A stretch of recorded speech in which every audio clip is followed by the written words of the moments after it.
Situation தான் நாங்கள் எல்லோரும் ஃபீல் பண்ணி ஏன் இப்படி நடந்தது, ஏன் இப்படி பண்ணா கோபின்னு எல்லோரும் திட்டினாங்க. நானும் திட்டுவே தவிர அவள் ட்ரோல் பண்ணுறதை வந்து என்னங்க பண்ணாங்க, நான் என்ன ஆண்டி பண்ணேன், கேரக்டர் தானே பண்ணேன் அப்படின்னு நான் சொன்னேன். Supreme Mobiles and Supreme Super Apple Days. Get instant discount up to 15,000 on iPhone. மகா சிவராத்திரி ஈசனுடன் ஓர் இரவு பிப்ரவரி 26 மாலை 6 மணி முதல் ஈஷா யோகா மையம் Kovai. News and Fire 2018 batch.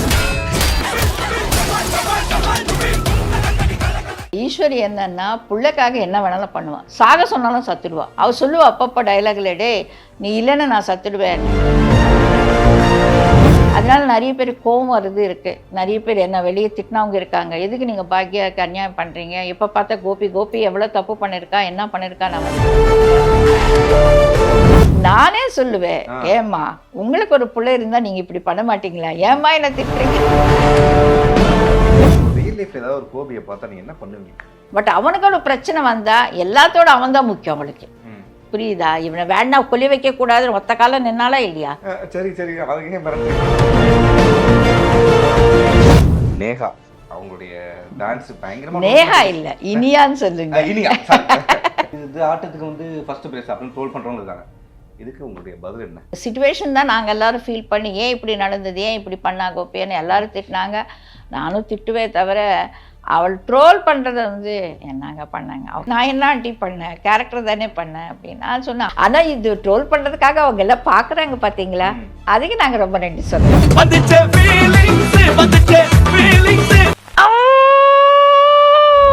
ஒரு அப்பாவா நல்ல அப்பா தான். அவன் என்னடான்னா பாக்யாவுக்கு பிடிக்கலன்னு சொல்லி துரோகம் பண்ணியிருக்காரு அப்படின்னீங்க. ஓகே அது ஒத்துக்கிறோம், அது ஒத்துக்கிட்டாலையா அதனால தான் கொல்லி வைக்கக்கூடாது நடம் பிடிச்சிட்டேன்ல. பட் ஹார்ட் அட்டாக் வரும்போது பார்த்துக்க வேண்டியது தானே ஈஸ்வரி.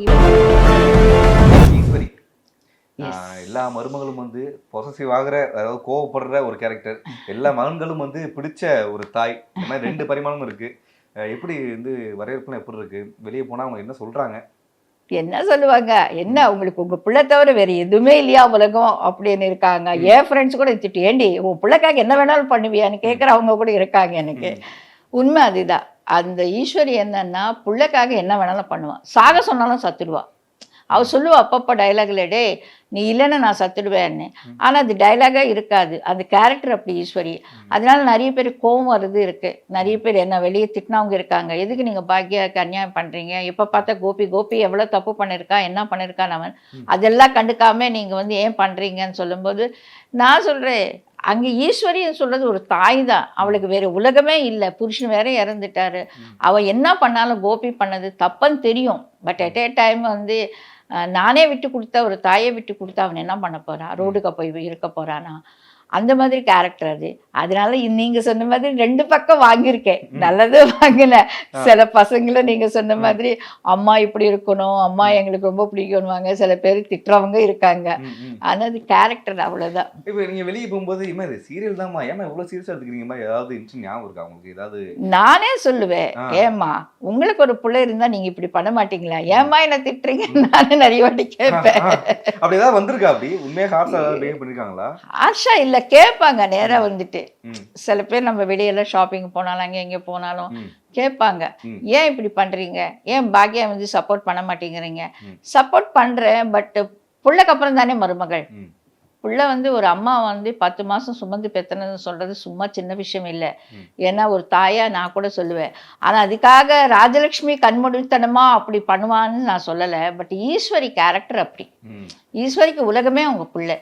அந்த பிள்ளைக்காக என்ன வேணாலும் பண்ணுவான், யார் வேணாலும் எதிர்த்து நிற்பா. அதுதான் அந்த கேரக்டர்.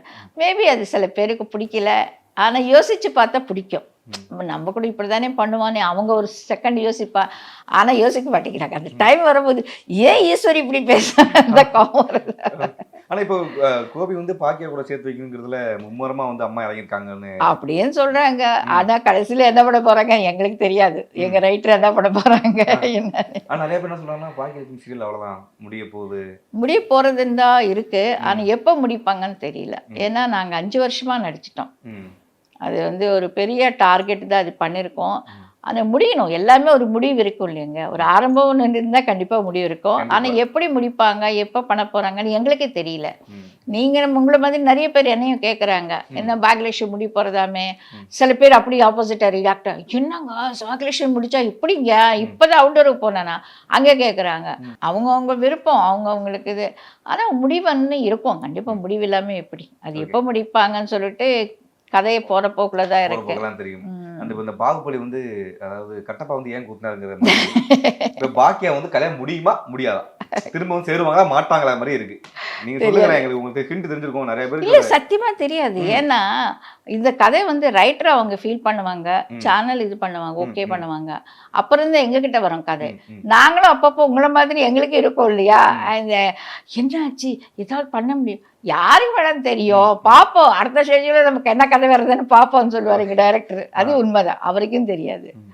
ஏன்னா ஜனங்களோட விருப்பம் பார்ப்பாங்க. அவங்களும் ஜனங்க என்ன நினைக்கிறாங்க, பார்க்குறவங்க வந்து எப்படி ஃபீல் பண்ணுறாங்க, 2 பேரும் சேர்த்தா நல்லா இருக்குமா இல்லையா அப்படின்னு சொல்லிட்டு ஆடியன்ஸ் போல் தான் இதையும்.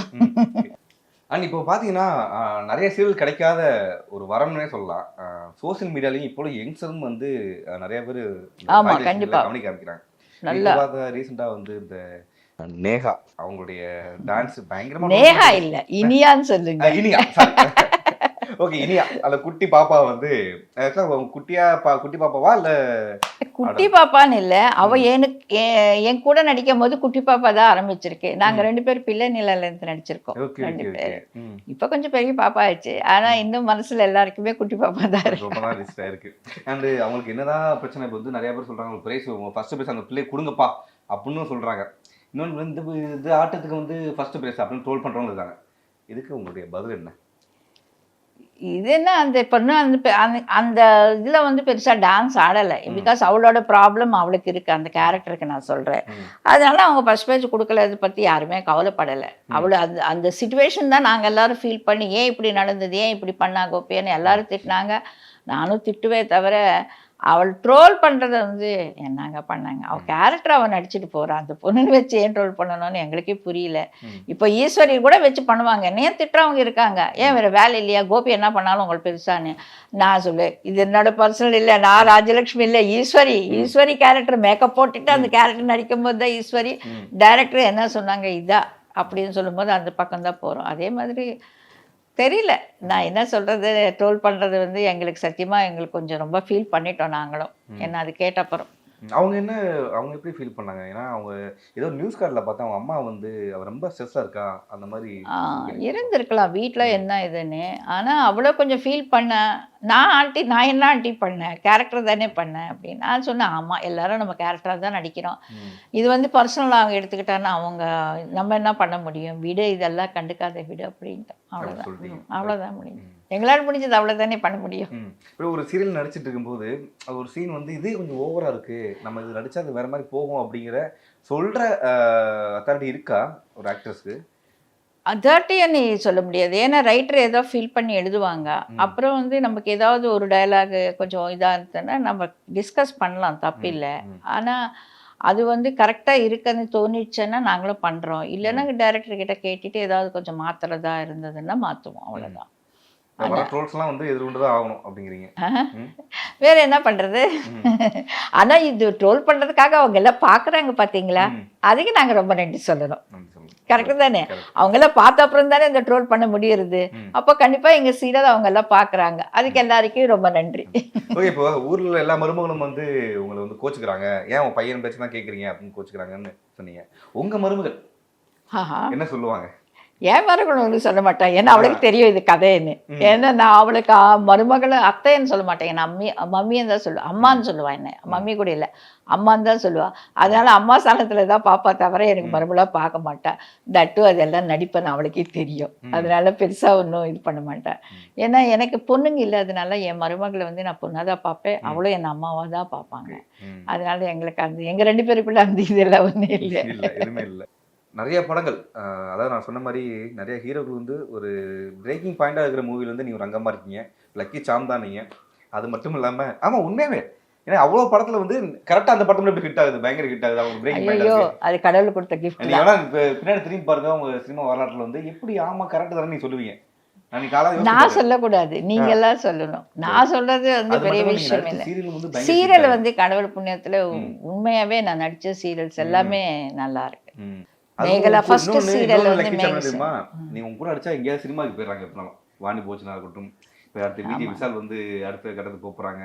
அப்படியா? ஆமா. ரொம்ப சந்தோஷம். அப்போ நாங்க வளர்ந்த பிள்ளைங்க, என் பொண்ணு வாணி ம். அவ்வளோ நல்ல பொண்ணு, ரொம்ப நல்ல பொண்ணு. அவளை வந்து இப்போ சினிமா நடிக்கிறதுன்னு சொல்லும்போது எனக்கு ரொம்ப சந்தோஷம். அதே மாதிரி விஷால் ம்.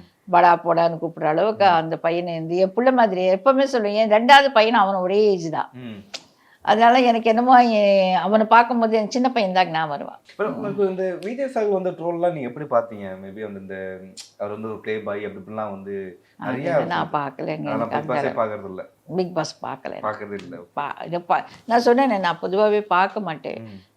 சீரியல்ஸ் கூட நான் பெருசாக பார்க்க மாட்டேன். நான் நடித்த சீரியல் பார்ப்பேன். என்ன நல்லது கெட்டது, என்ன கதை போகிறது, நம்ம கேரக்டர் எப்படி இருக்குது, என்ன அந்த சீன் எப்படி வந்தது அப்படின்னு சொல்லிட்டு தான் பார்ப்பேன். பெருமைக்காக இல்லை, ஏன்னா ஒரு சீரியல்னு பார்க்க ஆரம்பிச்சிடவும் எடிக்ட் ஆகிடும். ஐயோ பார்க்கணும், அடுத்து என்ன நடக்கிறதானே, அதெல்லாம் நம்மளால் முடிய மாட்டேங்குது இல்லையா? அதனால பார்க்கறது இல்லை. அது தவிர ஒன்றும் இல்லை. சில சீரியல்ஸ் எல்லாம் நான் வீட்டில் அப்போ எல்லாம் ஷூட்டிங் எல்லாம் ஒன்றும் இல்லாமல் வீட்டில் நான் சிங்கப்பூரில் உட்காரும் போது எல்லாம் பார்ப்பேன், நல்லா பார்ப்பேன் சீரியல்ஸ் எல்லாம். ஆனால் இங்கே வந்த அப்புறம் என்னாச்சு, பிஸியாக இருக்கிறதுனால கண்டினியூட்டி மிஸ் ஆகிடுவோன்னு. ஒரு சீரியல் எப்படின்னா ஒரு எடிக்ட் தான். ஐயோ அப்புறம் இது என்னாச்சு, அது என்னாச்சு, நாளைக்கு ஐயோ இந்த கதை இப்படி போகிறது, இப்படியெல்லாம் யோசிக்க. இப்போ எங்கள் சீரியல் பார்த்து எப்படி ஜனங்க யோசிக்கிறாங்களோ அதே மாதிரி தான் நானும் ஒரு ஆடியன்ஸாக பார்க்கும்போது அப்படி தானே யோசிப்பேன். அதனால பார்க்கறது இல்லை. படம்னா ஒரு படம் ஒரு வாட்டி பார்த்தோன்னே முடிஞ்சிடும். அதனால பார்க்கறது இல்லை. பிக் பாஸ் எனக்கு பழக்கம் இல்லை. அது எப்படி இருக்குன்னு கூட தெரியல. பசங்க பேசும்போது அப்படியா, ஓ விஷால் போயிருக்காளோ, ஓ வெரி குட், நம்ம பையன் போயிருக்கானே. எங்க சீரியல்லேருந்து 2 பேர் போயிருக்காங்க, ரஞ்சித் சார் எல்லாம் போகும்போது இவங்க பேசும்போது கேட்கறது, ஓ அப்படியா வெரி குட், நல்லபடியா இருக்கான்ல, பரவாயில்லையே இவ்வளோ நாளாக இருந்தானே சூப்பர் அவன் அப்படின்னு தான் நாங்கள் பேசிக்கிறோம். ஓகே. இப்போ நான் ரியல் லைஃப்ல ஏதாவது ஒரு கோபியை பார்த்தா நீங்க என்ன பண்ணுவீங்க? எப்படி ஏதாவது கோபி வந்து ரியல் லைஃப்ல வந்து பாத்தீங்கன்னா கேரக்டரா அது கரெக்ட் தான் நீங்க சொல்றது. எந்த மாதிரி கோபி? அம்மா மேல உயிரே வச்சுக்கிற கோபி. அந்த கோபி கிடையாது. நார்மலா ஒரு கோபியை பாக்குறீங்க நீங்க வந்து யாரோ ஒரு சரி நீங்க சொல்றது ஒத்துக்கிறேன். ஆனா அவனை எப்படி பார்க்கணும்? பாக்யார மோசம் பண்ண கோபியா பார்க்கணுமா, ராதிகார கல்யாணம் பண்ண கோபியா பார்க்கணுமா, பிள்ளைங்க மேல பாசம் வச்சுக்கிற கோபியா பார்க்கணுமா, எந்த மாதிரி கோபி? ஏன்னா கோபியில என்ன கோபி பாக்குறீங்க, என்ன செய்வீங்க? பாக்யா துரோகம் பண்றது சொல்றது அவங்க 2 பேரோட விஷயங்கள். அவங்க கோபி விட்டு கொடுக்கல, ஈஸ்வரி வேண்டாம், இது ராஜலட்சுமி தான் சொல்றேன். இப்போ கோபி பாக்யா பத்தி பிரச்சனை சொல்றது அவங்க 2 பேருக்குள்ள பிரச்சனை. அது 3வது ஆள நான் போய் என்ன சொல்ல போறேன்? நீங்க சொல்லுங்க. ஈஸ்வரியாவது சொல்ல முடியும், ஓகே கோபி பண்ணது தப்புதான், பாக்யாங்க துரோகம் பண்ணது தப்புதான், அது ஒத்துக்கிட்டா இல்லையா? கோபி ஈஸ்வரி ஸ்டாண்ட் எடுத்திருக்காங்க இல்லையா? பிள்ளைன்னு கூட அப்பாவுக்கு வந்து கொல்லி வைக்க கூடாதுன்னு சொல்ற அளவுக்கு ஸ்டாண்ட் எடுத்துட்டான். பட் அவனுக்கு ஒரு பிரச்சனை வந்தா எல்லாத்தோட அவன் தான் முக்கியம் அவளுக்கு. புரியுதா? இவனை வேண்டாம் கொல்லி வைக்க கூடாதுன்னு ஒத்த காலம் நின்னாலா இல்லையா? சரி சரி மிரட்டுறீங்க. மிரட்டல சொல்றேன். ஈஸ்வரி வந்து சொன்னீங்கல்ல நீங்க, ஈஸ்வரி நாங்க சப்போர்ட் பண்றேன். சப்போர்ட்னு இல்ல, என்ன நான் இத்தனை வருஷமா 5 வருஷமா நடிக்கிறேன் அந்த சீரியல். ஈஸ்வரி கேரக்டர் வந்து என்ன பொறுத்த வரைக்கும் அதுதான் நான் நினைப்பேன். புருஷனு கூட சண்டை போடுவேன் பிள்ளைக்காக அப்படின்னு. நீங்க கேட்டீங்களா ஒரு கேள்வி, இத்தனை இருக்க கோபிக்குள்ள அதெல்லாம் மறந்துட்டீங்களா? கோபி நல்லவர் தான், என்ன ஒரு திட்டாதீங்க. ஈஸ்வரி அம்மா எங்க தான் அடிப்பாங்க உங்களை. இல்ல இல்ல கோபின்னு வந்து நீங்க என்ன சொன்னீங்க? கோபின்னு பார்த்தா நீங்க என்ன சொல்லுவீங்க வெளியேன்னு கேட்டீங்க. கோபிக்குள்ள இவ்வளவு குணங்கள் இருக்கே, அதை பத்தி யோசிங்களா? ஒரு நல்ல அப்பாவா பாத்தீங்களா? ஃபர்ஸ்ட் பிரைஸ் அவனுக்காக போராடினாரு அந்த அப்பா தானே. எந்த அப்பா? முதல் பரிசு கிடைக்கலன்னு வருத்தப்பட்டாரு அந்த அப்பா தானே. அவதா முதல் பரிசு கிடைக்கலன்னு இல்லை, ஒரு பிள்ளைங்களுக்கு பிரச்சனை இருக்கும்போது எனக்கு இப்போ கூட அவன் வந்து பிள்ளைங்களுக்காக என்ன பண்ணணும், அவனை வீட்டுக்கு கூட்டிட்டு வந்துடணும், எப்படியாவது அவங்களுக்கு சமாதானம் பண்ணி பண்ணணும். அப்படி ஒரு அப்பாவா நல்ல அப்பா தான். அவன் என்னடான்னா பாக்யாவுக்கு பிடிக்கலன்னு சொல்லி துரோகம் பண்ணிருக்காரு அப்படின்னீங்க. ஓகே அது ஒத்துக்கிறோம், அது ஒத்துக்கிட்டாலையா அதனால கொல்லி வைக்கக்கூடாது நடம் பிடிச்சிட்டேன்ல. பட் ஹார்ட் அட்டாக் வரும்போது பார்த்துக்க வேண்டியது தானே ஈஸ்வரிக்கு, பாவம் தானே பையனை அப்படி. சரிம்மா சரிம்மா தப்பா நீ ஓட்டுமா. இப்போ 5 வருஷமா தொடர்ந்து ஒரு கேரக்டர் நடிக்கும்போது உங்களை அறியாமலே உங்களுக்குள்ள ஒரு அந்த கேரக்டர் உள்வாங்கிட்டே இருக்கிற மாதிரி பர்சனல் லைஃப்லயும் வந்து அது இருக்குமா? ஏன்னா நிறைய பேர் பர்சனல் சொல்லுவாங்க. லைஃப்ல எல்லாம் ஹிட் ஆகாது. ஏன்னா அப்படி நினைச்சேன்னா நான் அண்ணால குவைட் ஆப்போசிட் கேரக்டர் நடிக்கிறேன். ரொம்ப புருஷனே வந்து மதிக்கவே மதிக்காத ஒரு பொம்பளையா நடிக்கிறேன். அது எங்கே பர்சனல் லைஃப்ல எடுக்க முடியும்? இல்ல அந்த இப்போ ஒரு சில பேர் சொல்லுவாங்க ஒரு அந்த கேரக்டர் கேரக்டர் வந்து நீங்க சொன்ன மாதிரி காலையில இருந்து ராத்திரி வரைக்கும் நடிக்கிறதுனால அவ்வளவு லாங் ஹவர்ஸ் நடிக்கிறதா கொஞ்சம் எஃபெக்ட் இருக்கும். ஆனா அது கொஞ்ச நேரம் தான். அதுக்கப்புறம் வீட்டுக்கு வந்துட்டா நம்மளோட வேலையை நம்மள மறந்துடும். வருஷம் ஈஸ்வரி வந்து லொகேஷன்லயே அங்கே விட்டுட்டு இவ புருஷன் மதிக்காத கேரக்டர். இப்போ நான் போனை வைங்க கொஞ்ச நேரம் கழிச்சு பேசுறேன் அப்படி சொல்லி ஏதாவது அந்த மாதிரி ஏதாவது நடந்திருக்கா? ஓஹோ இல்ல அப்படிலாம் இருந்தது. அப்படி இல்லைங்க. நான் கொஞ்சம் ஷார்ட்டு கூப்பிடுறாங்க, நான் அப்புறம் பண்ணட்டுமா அப்படின்னு தான் பேசுவேன். போய் அங்க போயிட்டு புருஷன் மதிக்காத கேரக்டர் அப்படின்னு மிரட்டுவீங்களா? அது அது இருக்கும். புருஷன் மிரட்டுறது அது அதான் சொல்றேன். நான் என்னைக்காவது அந்த சீரியல் பாருங்க எனக்காக அப்படின்னு சொல்லி எப்போ அது கிண்டலாம் என் வீட்டுக்காரர். ஏன்னா நான் எப்படி மிரட்டுவேன் தெரியுமா புருஷனை, அந்த கேரக்டர்.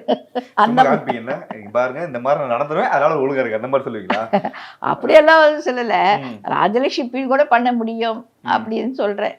நான் அப்படியெல்லாம் ஒண்ணுங்க. நல்லா ராஜலட்சுமி நல்லவங்க, நல்ல ஹவுஸ் ஒய்ஃபுங்க, நல்ல மதருங்க. நீங்க வேற இப்படி எல்லாம் பேசுறீங்க, என்னோட கேரக்டரை டேமேஜ் பண்றீங்களே. அப்படிலாம் இல்லாம அங்க வந்து எனக்கு ரொம்ப நாளா வந்து யார்ட்டாவது இந்த கேள்வி கேட்கணும்னு ஆசை. அதாவது நாங்கெல்லாம் அந்த காலத்துல வந்து அவ்வளவு கஷ்டப்பட்டோம் சினிமால. ஐ மீன் வந்து ட்ரெஸ் மாத்த கூட கேரவன் இருக்காது, ஒரு தாவணி கட்டு, அந்த மாதிரி கதைகள்லாம் சொல்ல முடியுமா? அது உண்மைதான் நீங்க சொல்றது. அந்த டைம்ல எங்களுக்கு கேரவன் எல்லாம் இல்ல. அப்போ சாங் எல்லாம் பண்ணுவோம், அவுட்டோர் எல்லாம் பண்ணும்போது ஏதாவது கஷ்டப்பட்டு ஏதாவது ஒரு இன்சிடென்டா ஏதாவது சாங்ல வந்து இந்த மாதிரி நடந்துச்சு எனக்கு, நான் இங்க வந்து இப்படி சொல்றதுக்கு ஞாபகம் வர மாட்டேங்குது. பட் நிறைய நடந்திருக்கு. இப்போ ஒரு வாஷ்ரூம் போறது கூட எங்களுக்கு லேடிஸ் கொஞ்சம் கஷ்டமா இருக்கும். கார் எடுத்துட்டு எங்கேயோ போவோம், இல்லைன்னா யார் வீட்டில் வந்து ரிக்வஸ்ட் பண்ணிட்டு போவோம். ட்ரெஸ் சேஞ்சு கூட அங்கே பக்கத்துல வில்லேஜஸ்ல யாராவது இருந்தா அவங்க வீட்டுக்கு போயிட்டு கெஞ்சி குத்தாடிமா நீங்களா வாங்க வாங்க அப்படின்வாங்க. அங்கே போய் ட்ரெஸ் சேஞ்ச் பண்றது அந்த மாதிரி தான் பண்ணிட்டே இருந்தோம். இப்போ கூட அதெல்லாம் நினைப்போம் நாங்க. அப்படியெல்லாம் பண்ணியிருக்கோம். இல்லை எந்தெந்த இங்க உண்மையாவே நினைச்சு பார்த்தா அப்போ இருக்கிற ஆர்டிஸ்ட் எல்லாம் பாவம் தாங்க. இப்போ இருக்கவங்களுக்கு என்ன ஹாப்பியா கேரவன் எல்லாம் இருக்கு, எல்லா வாஷ்ரூம் பிரச்சனை இல்லை, எதுவுமே இல்லை. அப்போ இருக்கவங்கள வந்து எல்லாருமே, நான் மட்டும் இல்லை, நல்லா எங்கள் ஜென்ரேஷன் நடித்த ஆர்டிஸ்ட் எல்லாருக்கும் இந்த ஃபேஸ் பண்ணியிருப்பாங்க இந்த ப்ராப்ளம். ஏன்னா சாங்ஸ் எல்லாம் எங்கேயோ ஒரு ஒரு அந்த டைம்ல எல்லாம் இப்போ வந்து பார்த்தா இதெல்லாம் ஊருக்குள்ளே வந்தாச்சு. நாங்கள் எல்லாம் போனால் கோவூரே எங்களுக்கு ரொம்ப பழசுங்க. இப்போ கோவூருன்னு சொல்கிறது நம்ம பக்கம் தான், நமக்கு நம்ம சிட்டி தான். அது எல்லாம் நாங்கள் சாங்கு போவோம் அவ்வளோ தூரம். அது என்னமோ ரொம்ப தூரம் போகிற மாதிரி இருக்கும். அங்கே எல்லாம் பெரிய கோவில் இருக்கு இல்லையா, கோவிலுக்கு முன்னால் சாங்ஸ் நான் நிறைய பண்ணியிருக்கேன். சாங்ஸாக இருக்கட்டும், சீன்ஸாக இருக்கட்டும். அப்போ எல்லாம் யோசிச்சு பார்ப்பேன். இப்போ கூட யோசிச்சு பார்த்தா கூட ஞாபகம் வர மாட்டேங்குது. வாஷ்ரூம்கெல்லாம் இல்லை எங்கே போய் போனாங்க. ஆனால் இந்த இப்போ சொல்லுவாங்களே இப்போலாம் வந்து ஒரு 2 ஹீரோ நடிச்சாலே அங்கே ஒரு பிரச்சனை இருக்குது. அப்போது அந்த காலகட்டத்தில் வந்து 2 ஹீரோனு 3 ஹீரோனு 4 ஹீரோலாம் சேர்ந்து நடிக்கும்போது சின்னதாக கூட ஈகோ கிளாஸ் ஆகாதா யாருக்குமே? ஈகோ எப்போவுமே இருக்குங்க. மனுஷங்க இருந்தால் கண்டிப்பாக அது இருக்கும். ஆனால் பெருசாக ஒன்றும் இல்லை. அவங்கவுங்க கேரக்டரை நினச்சிட்டு போனாங்க. அதனால பெருசாக தெரியல எனக்கு. நானும் 2 ஹீரோயின் படம் கூட நடிச்சிருக்கேன். தெரியல, அப்போ நாங்கள் ஃப்ரெண்ட்லியாக தான் இருந்தோம். மேபி அந்த டைமில் இவங்களோட பெட்டராக நடிக்கணும், அவங்களோட நல்லா சாங் பண்ணணும், இது மாதிரி அப்படியே ஏதோ அந்த மாதிரி இருந்தது தவிர ஈகோ கிளாஷ் வேற எதுவுமே எனக்கு தெரியல. எனக்கு நான் வரமாட்டேங்கிறது. ஏன்னா மேபி அந்த கேரக்டர் அவங்க பண்ணும்போது ஓகே அதோடு இன்னும் பெட்டராக பண்ணணுமே, அந்த ஃபைட் இருந்தது. அது என்ன சொல்கிறது, ஃபைட்டுன்னு சொன்னால் சண்டை போடுறது இல்லைங்க, சும்மா மனசுக்குள்ளே இல்லை அவங்க அந்த சீன் பண்ணாங்க இல்லையா, அதோட இன்னும் நல்லா பண்ணணும், நம்ம நல்ல பேர் வாங்கணும், இன்னும் நிறைய படம் பண்ணணும். அப்பெல்லாம் எங்கள் எண்ணம் எல்லாம் இப்படி தான் இருக்கும். இன்னும் பார்த்து விழுந்த ஒரு நடிகைனா யார் உங்கள் இதில் சர்க்கிளில்? சரி இவங்க செம்ம ஆக்ட் பண்ணுறாங்களே, இவங்க பயங்கரமாக இருக்காங்களே, அவங்க மாதிரி நீங்கள் பார்த்து விழுந்த ஒரு? நாங்கள் பார்த்து விழுந்த நிறைய ஆர்டிஸ்ட் இருக்காங்க. அப்போ எல்லாம் ஸ்ரீதேவி என்னோட சீனியர், அவங்க கூட நான் நடிச்சிருக்கேன். எப்படி இருக்கோ தெலுங்குல என்னோட 3வது படம் வந்து என்டி ராமராஜ் சாரோட படம். ராமராஜ் சார், ஸ்ரீதேவி மேடம், நான் பாலகிருஷ்ணா, நான். அப்போ எங்களுக்கெல்லாம் அவங்கள பார்க்கும்போதே ரொம்ப அதிசயமாக சந்தோஷமாக இருக்கும். ஏன்னா அப்போவே அவங்க டாப் ஹீரோயின், தெலுங்குலலாம் நல்ல பேர் வந்தது அவங்களுக்கு. அவங்க கூட நடிக்கும்போது நாங்கள்லாம் எதிர்பார்க்காத ஒரு இதெல்லாம் நல்லா இது இருக்கும். அவங்க எல்லாம் எப்படி மேக்கப் போடுறாங்க, எப்படி இது நடிக்கிறாங்க, ஏன்னா சட்டம் நடிச்சிடுவாங்க அவங்க எல்லாம். டான்ஸ்ன்னு சொன்னாலும் அப்படி படும்போது எங்களுக்கெல்லாம் அது ரொம்ப அதிசயம் இல்லையா. நாங்கள் அப்போ தான் இண்டஸ்ட்ரிக்கு வந்த புதுசு. அவங்க ஜெய்சுதான்னு சொல்லி எனக்கு ரொம்ப பிடிக்கும். அவங்களோட ஆக்டிங் ரொம்ப நேச்சுரலாக இருக்கும். இப்போ கூட நம்ம விஜய் சார் கூட அம்மாவை நடிச்சிருக்காங்களே வாரிசு படத்தில், ஆமாம், அவங்க தெலுங்குல அப்போல்லாம் டாப் ஹீரோயின் அவங்க. அதே மாதிரி ஜெயபிரதா எங்களுக்கு நான் சொல்றது எங்க ஜெனரேஷன் கேட்டதுனால okay. சொல்றேன். அது மேபி உங்களுக்கு எல்லாம் தெரியாம இருக்கலாம். அவங்க அழகு ரொம்ப அழகா இருப்பாங்க. அவங்களெல்லாம் எங்களுக்கு கூட நாங்கள் அவங்க கூட நடிச்சதுன்னு சொல்றது எங்களுக்கு ரொம்ப பெருமை அது சொல்லிக்கிறதுலையே. அவங்களெல்லாம் பார்த்து நிறைய விஷயம் கற்றுக்கிட்டோம். ஜெயசுதா அவங்க மேடம் வந்து அவங்க நேச்சுரல் ஆர்டிஸ்ட்னு சொல்லுவாங்க. ரொம்ப நேச்சுரலாக பண்ணிட்டு போயிட்டே இருப்பாங்க. ஜெயபிரதா தான் அழகாக ரெடி ஆகிடுவாங்க. அவங்களும் நல்ல டான்ஸர். இவங்கெல்லாம் நல்ல டான்ஸர். ஸ்ரீதேவி மேம் இவங்கெல்லாம் அவங்களெல்லாம் பார்த்து தான் அது ஒருத்தவங்களன்னு சொல்ல முடியாதுன்னு அத்தனை ஆர்டிஸ்ட் இருந்தாங்க. ஒருத்தர்கிட்ட ஒரு நல்ல விஷயங்கள் எல்லாம் நாங்கள் கற்றுக்கிட்டோம். தவிர அது பொறாமைப்படுறதோ அதுன்னு இல்லை. ஏன்னா எங்களை பொறுத்த வரைக்கும் பொறாமைப்படுறதுக்கு என்ன இருக்குங்க? அவங்க டேலண்ட் அவங்களுக்கு கிரேட் ஆர்டிஸ்ட். அவங்கள பார்த்து ஏதாவது நம்ம கற்றுக்கணும் தவிர பொறாமைப்படுறதுக்கு ஒன்றும் தெரியல. 3 முகம். எஸ். நீங்கள் வந்து அலெக்ஸ் பாண்டியனுக்கு வந்து பேரா பண்ணியிருக்கீங்க. ஆமாம். அந்த காலத்துலேயே வந்து ரஜினி வந்து ஒரு சூப்பர் ஸ்டார் அந்த இதில் இருந்தார் அப்படிங்கிறப்போ உங்களுக்கு எப்படி இருந்துச்சு அவங்களுடைய நடிக்கும்போது? ஏன்னா அந்த அலெக்ஸ் பாண்டியன் கேரக்டர் இப்போ வரையும் வந்து யார் ஆக்ட் பண்ணாலும் போலீஸ் ஆக்ட் பண்ணாலும் அலெக்ஸ் பாண்டியோட சாயல் இருக்கும். கண்டிப்பா எப்படி இருந்துச்சு அப்போ? அவர் பெரிய சூப்பர் ஸ்டார் கூட நடிக்கும் போதே சொல்லும் போதே எங்களுக்கு ரொம்ப ஹாப்பியா இருந்தது. பட் அட் a டைம் எனக்கு கொஞ்சம் பயமா இருந்தது. ஏன்னா அவ்வளோ பெரிய ஹீரோ கூட நடிக்கிறோம் அப்படின்னு சொல்லும்போது. பட் அவர் ரொம்ப ஈஸியா ரொம்ப ஜாலியா நடிச்சுட்டே இருந்தாரு. அதை நான் சொன்னேன், நிறைய இன்டர்வியூவில் கூட சொல்லியிருக்கேன் இந்த வார்த்தை. அங்கே ஒரு சாங் பிஃபோராக ஒரு சீன் இருக்கும். அவர் ஷிலான்னு கூப்பிட்டுட்டு வந்துட்டு அப்புறம் பார்த்தா நான் ஏதோ கண்ணாடி தொடச்சிட்டே இருப்பேன். அப்புறம் அவர் இப்படியேன்னு சொல்லிட்டு இப்படி தட்டுவார் என்ன இடத்துல. தட்டிட்டு அப்புறம் அவருக்கு ஹைதராபாத் பற்றி அவருக்கு நல்லா தெரியும். பட் அவருக்கு அந்த டைமுக்கு ஏதோ ஞாபகம் வரல.